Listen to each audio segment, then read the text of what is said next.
I'm with Ross and Ryan from the Cribs in Wakefield, and we're going to be talking about small venues for Enemy.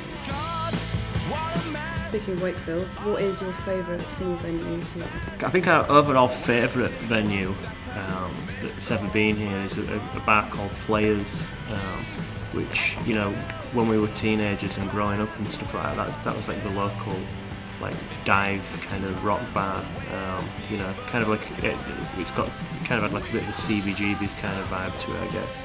Well, it's kind of like the perfect quintessential kind of punk rock club, you know, all the walls painted like black, everything held together with tape, and like you know, the bar level was actually like subterranean, so you'd walk in no matter what time of day it is, no matter what season, you would have no idea because you were underground.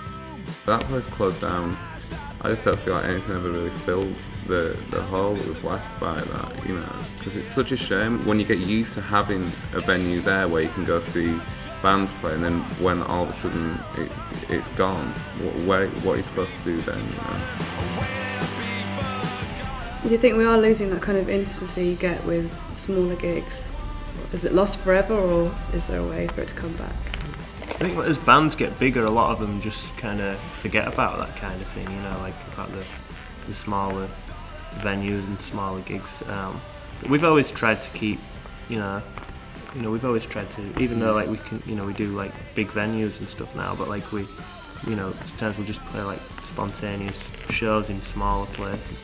It's a completely different vibe than if you're behind like a crash barrier and you've got like, you know, pretty lights and stuff on stage. Then there's like that it's a little bit too comfortable. Whenever we go on tour, the first few tours of like a new record, we always use it as an opportunity to play in smaller venues because I like the connection with the audience, with the fact that people are really in your face, and you, like, they're harder gigs than if you're doing like big shows. Certainly more nerve-wracking because you have to. You have to be completely switched on to do those kind of gigs. Why do you think it's so important to keep that kind of local music scene alive in these small places? Well, the main thing I think is because it's not a case of like where bands are going to play when they come through your city, but it's like where the people that live there are going to play.